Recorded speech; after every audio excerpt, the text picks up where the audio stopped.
इबादत कर रहा है, उसकी इबादत में दखल देने का मतलब क्या है? आप कहीं ना कहीं वहाँ की शांति भंग करना चाहते हैं। और आपको मंदिर इतने सारे बने हैं भाई, इतना मंदिर बन गया बड़ा भव्य अयोध्या का, वहाँ क्यों नहीं जाते? इनके पास कुछ है नहीं हिंदू मुसलमान के अलावा। भाषा की बात हो तो भाषा से भाषा को लड़ाते। वहाँ अगर कोई बात करे कि भाई राष्ट्रहित में तो है कहीं कठमुल्ला प्लेस बकवास करती है, कहीं लाल किला, इसको कोई काम नहीं है। और जहाँ हिंदू मरते हैं वहां नहीं जाता कोई। बजरंग दल का, विश्व बंधु परिषद का, RSS, ये सब कठमुल्ले थे क्या? आप मुझे बताओ चल क्या रहा देश में? ना शिक्षा पे बात होती, ना स्वास्थ्य सेवाओं पे, ना रोजगार पे, ना बहन बेटियों की सुरक्षा पे, सिर्फ आतंक ही और आतंक। हम कहते चलो धार्मिक आजादी है वहां करो, मस्जिदों के सामने क्या जरूरत है? आपको मस्जिदों के सामने बदतमीजी करने का ज्यादा मजा आता है। जब देखो हिंदू मुसलमान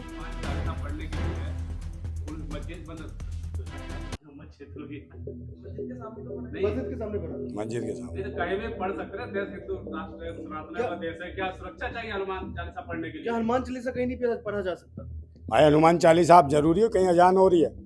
हनुमान चालीसा क्या जबरदस्ती है? आप एक गुट बना के जाएं, उल्टे सीधे नारे लगाएं, और कोई आदमी इबादत कर रहा है, उसकी इबादत में दखल देने का मतलब क्या है?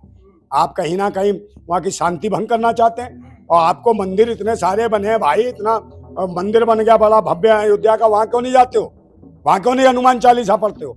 जहाँ पर ये मस्जिद के बाहर जाके बदतमीजी करी, वो को मुसलमानों ने भी नहीं छिड़ाए, वहाँ के हिंदू लोगों ने, हिंदू महिलाओं ने इन्हें कूटा।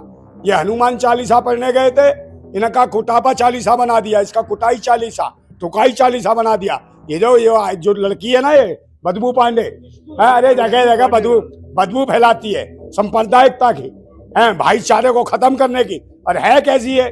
जरासी तो है कठपुतली सी है, अरे बटली सी है, कहीं कनाट प्लेस बकवास करती है, कहीं लाल किला, इसको कोई काम नहीं है। और जहाँ हिंदू मरते हैं वहां नहीं जाता कोई। बजरंग दल का, विश्व बंधु परिषद का, RSS का। आप मुझे बताओ प्रयागराज में इतने हिंदू बेचारे बदहाल हुए, भगदड़ में मारे गए, महिलाएं निर्वस्त्र करके भाग रही थी वो भी मर गई, छोटे छोटे बच्चे कुचल गए, फट गए उनके सर तरबूज की तरह, जब कहाँ मर गई है। आज भी ये लोग कहीं गुमशुदा हैं, उनके परिवार वाले हजारों लोगों को ढूंढ रहे हैं। तो क्या हिंदू संगठन अपने हिंदू भाइयों को ढूंढवाने में कोई मदद करेंगे? वो भूखे मर रहे थे, प्यासे मर रहे थे, तब पानी लेके गया कोई हिंदू संगठन का दल्ला, समझे? फिर आती है गाली है, मगर ये है सारे मवाली। जमुई का माहौल क्या खुशबू पांडे ने? अरे क्या है बदबू का यार? खुशबू खुशबू कुछ नहीं है, बदबू है कोई नहीं। अरे ना समझो कुछ आता क्या है? पिछवाड़ा लाल कर दिया ना, कैसे करा करा के चल रही थी, कैसे चला नहीं जा रहा था, मुंह देखा कहीं। हाँ जिहादी नहीं, वहाँ के लोगों ने, हिंदुओं ने और महिलाओं ने मारा वहाँ का, मुसलमानों को बदनाम किया जा रहा। वहाँ कहा के भाई वहाँ कोई हिंसा नहीं, हम तो भाईचारे से लेते हैं। तेरा क्या मतलब है यहाँ बकवास करने आई है? 40-50 गुंडे हिंदू आतंकवादी, समझे, हिंदुत्व के नाम पे जो आतंकवाद मचाते हैं। इन्हें हिंदू राष्ट्र नहीं चाहिए, ये हिंदू राष्ट्र की आड़ में ब्राह्मण राष्ट्र बनाना चाहते हैं। और यही वजह है कि कभी कोई किसान आंदोलन, किसानों के खिलाफ काला कानून, कभी वकीलों के खिलाफ काला कानून, कभी लोगों के जवानों के खिलाफ काला कानून।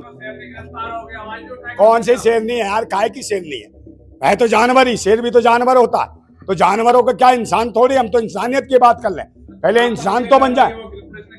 अरे पुलिस क्या भाई, वहां महिलाओं ने ठोका है, इसको खुटाई चालीसा करा दिया, इसकी ठुकाई चालीसा हुई है, समझे नहीं? इसका तो पूरा कूट कूट के लाल कर दिया, पिछवाड़ा और मुखवाड़ा। चली नहीं जा रही तो टेढ़ी मेढ़ी हो गई। टेढ़ी कैसे हो गई तू? और कल्ले हनुमान चालीसा। अबे हनुमान चालीसा के लिए मंदिर है, और महिलाओं को किसने कहा भाई? अनुमति नहीं है धर्म में कि महिलाएं हनुमान चालीसा पढ़े। हनुमान तो ब्रह्मचारी थे, कोई महिला उसका गुणगान करेगी तो नाराज हो जाएंगे। तो ये बताओ, ये तो धर्म की पराकाष्ठा खराब कर दी इसने। अरे हिंसा फैलाना, बिहार का चुनाव आ गया, जहाँ चुनाव आता है वहां ये पाखंडी और ये पहुंच जाते हैं, जितने भी हैं वो चिंटू फिंटू जो भी हैं, नफरती वायरस कीड़े, ये सब वहां पहुंच जाते हैं। ये वहीं चाटने पूछते हैं, वहीं पहुंचते हैं, वहां माहौल खराब करते हैं, स्वार्थ बिगाड़ते हैं वहां का वहीं पे। और ये नीतीश कुमार भी कुछ नहीं बोले। नीतीश कुमार के हाथ में गृह मंत्रालय वहां का, और SSP ने कुछ नहीं किया। इन्हें पूरा कांड करने का मौका दिया। आप कांड करवा रहे हो, लोग अजान पढ़ रहे हैं, अंदर बदतमीजी कर रहे हो, नारे लगा रहे हो। अबे वहां कौन सा तुम कर क्या रहे हो? देश के शिक्षा, स्वास्थ्य, रोजगार, सुरक्षा जैसे मुद्दों पर बोलते नहीं है। युवा भटक रहा है हिंदू बेरोजगारी के आलम में, समझे? इतने सारे नागा बाबा बन गए। जब उन नागा बाबा युवाओं से पूछा भाई ये बाबा बनने का कहां से आया मन में, क्यों बाबा बने? आप तो पढ़े लिखे हो, क्या लगे बेरोजगारी है तो ये बाबा बनो हिंदू सैनिक है? तो ये हालत है। सबका। क्या? मैंने कहा हिसाब होगा। कौन कह रही हिसाब होगा? हिंदू सैनिक कह रही हाँ हाँ, हिसाब हुआ तो सही। पिछवाड़ा कूट कर मुखवाड़ा कूट के लाल हो गया है, नक ने सब भुला दिए इसके है, सब इसकी चाल बदल गई। ये कहीं नहीं है, ये तो हिंदुत्व नाम के आतंकवादी हैं। इनके खिलाफ देश के द्रोह का मुकदमा लगना चाहिए, एनएसए का मुकदमा ठोको। ऐसे लोग जो माहौल का, जहां चुनाव हो वहां पहुंच जाते हैं। पहले दिल्ली के कनॉट प्लेस, लाल किला, पता नहीं कहां का घूम के यही माहौल खराब करते थे। ये हर लोगों को गालियां देने का काम करते हैं। हिंदुओं को गाली देती है, अरे हिंदुओं को नपुंसक और हिजड़ा बोलती है। इसकी वीडियो देखो, जो हिंदुओं को नपुंसक और हिजड़ा बोलती हो। अरे सोया हुआ क्या इसके घर में आके जागेगा? सोया हुआ जगाती है, क्या करवाना चाहती है जगा के? रोजी रोटी रोजगार मिल रहा है ना। और ये जो महिलाओं, अरे महिलाओं के साथ व्यभिचार हो रहा है, महिलाओं बली साहब वाल्मीकि को लेकर व्यभिचार हुआ, यौनाचार हुआ, क्या नहीं हुआ, उसका मर्डर तक कर दिया। तब ये हिंदू संगठन आया कोई कि तब गई थी ये बदबू है। ये जो मणिपुर में महिलाओं का शोषण हुआ, 2-2 ढाई साल तक बलात्कार हुआ, सेना के सिपाहियों की पत्नी का रेप हुआ, तब ये गई कहीं नहीं। कोई प्रचार कर रही है तो क्या दिक्कत है? क्या सनातनियों का प्रचार हो रहा है तो कौन सनातनी है? ये सनातनी ऐसे प्रचार होता है क्या? मस्जिदों के भारी सनातन चलेगा इसका है? उन्हें मंदिर में बजा, भजन कीर्तन कर, नाच, राधा रानी बन के झुमका लेके नाच, ठुमरी बजा, जो मर्जी कर, समझे, बाण और बीना लेके चल, बन जा मीरा। तेरे मीरा के तेरे अंदर कृष्ण आ जाएंगे आशिक बन के, तेरे साथ वो भी करेंगे राधे राधे मिला दे। हाँ, के लिए आप लोगों की आवाज बनी है। काय की आवाज? ये बर्बाद है, आवाज नहीं है, पाखंडवाद है।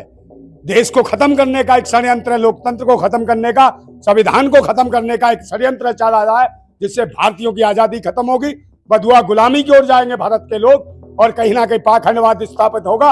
इस देश का संविधान और लोकतंत्र बदहाली की हालत में है, जिसको ये खत्म करना चाहते हैं। हम मगर संविधान के प्रहरी हैं, संविधान के लिए आखिरी सांस तक हम लड़ेंगे, और ऐसे पाखंडी ढोंगियों का हम सर्वनाश करेंगे। इसको सरकार जो है बाहर निकलने का, ऐसे को तो देशद्रोह का मुकदमा लगाए और अंदर करे। जो चुनाव आते ही इनको भगवान दिखते हैं, चुनाव आते ही इनको मस्जिद दिखती है। तो मस्जिद में क्या है भाई? मस्जिद में क्या इसका बाप छुपा है जो उसे हनुमान चालीसा पढ़ाने गई थी? काय का षड्यंत्र? अरे ये तो खुद वैसी है षड्यंत्रकारी, खुद ही ये झुंझुना चढ़ाने चली गई। वहां क्या कर रही थी? इतने मंदिर छोड़ के वहीं गई थी क्या? मुल्लाओं के पास ही जाते तेरे को खुल्लम खुल्ला ज्यादा भजन गाएगी वहां? मुल्ला खुश हो जाए तो ये खिलाएंगे रसगुल्ला, तू बदतमीजी करेगी वहां, समझे? हनुमान चालीसा नहीं पढ़ सकते। काय का हनुमान चालीसा पढ़ेगी मस्जिद के आगे? कोई बताओ मुसलमान आके अजान, अरे मंदिरों के आगे कोई अजान पढ़ता है? बताओ ना मुझे। खुले काय के रोड पे पढ़ रहे? कोई नहीं पढ़ रहा फालतू की वक्त, कोई नहीं पढ़ रहा फालतू, और अपने मस्जिद के सामने पढ़ रहे हैं। मगर हम कहते चलो धार्मिक आजादी वहां करो, मस्जिदों के सामने क्या जरूरत है? आपको मस्जिदों के सामने बदतमीजी करने का ज्यादा मजा आता है। जब देखो हिंदू मुसलमान, पाकिस्तान हिंदुस्तान, हलाला, 3 तलाक, पर्दा प्रथा, पता नहीं यही कर रहे हैं भाजपा वाले। इनके पास कुछ है नहीं हिंदू मुसलमान के अलावा। भाषा की बात हो तो भाषा से भाषा को लड़ाते। वहां अगर कोई बात करे कि भाई राष्ट्रहित में तो है कठमुल्ला, भाई जज तक कठमुल्ला बोलते, मुख्यमंत्री तक कठमुल्ला बोलते, तो बताओ ऐसा प्रहार करते हैं। उर्दू के ऊपर भी प्रहार कर रहे हैं। उर्दू किसने नहीं पढ़ी भाई? उर्दू किसने? देश के पहले राष्ट्रपति थे राजेंद्र प्रसाद, वो उर्दू के ज्ञाता थे। आप मुझे बताओ, मुंशी प्रेमचंद जो इतने बड़े कवि साहित्यकार हुए हैं, वो उर्दू यूनिवर्सिटी से पढ़े थे। और अटल बिहारी वाजपेयी भी कई भाषाओं का ध्यान रखते थे, उर्दू वो भी बोलते थे, कई जगह पढ़ते भी थे। कितने लोग हुए ऐसे? भगत सिंह तो खुद लेटर पत्राचार जो किया वो उर्दू में किया। उन्हें लोगों को कह लगे भाई ये कठमुल्ले हो गए क्या? पंडित राम प्रसाद बिस्मिल भी भाई उर्दू में शेर पढ़ते थे। इसलिए बिस्मिल नाम का जब शेर पढ़ा तो अंग्रेजी हुकूमत हिल गई। उस दिन से पूरे देश के लोग उनको बिस्मिल कहने लगे, पंडित राम प्रसाद बिस्मिल को। तो भाई ये सब कठमुल्ले थे क्या? आप मुझे बताओ चल क्या रहा देश में? ना शिक्षा पे बात होती, ना स्वास्थ्य सेवाओं पे, ना रोजगार पे, ना बहन बेटियों की सुरक्षा पे। सिर्फ आतंक ही और आतंक इन्होंने फैला रखा है। जगह जगह आग ही आग, लोगों को बलिदान, घुटन। आप दिल्ली रेलवे स्टेशन पे घुट घुट के मरे, समझे? हजारों टिकट 1-1 घंटे में बांट दिए गए। आपके पास व्यवस्था नहीं रेलों की, ट्रेनों की, और उन हिंदुओं को मरवा दिया कुचल के भगदड़ में। एक एक बूंद पानी के लिए तरसे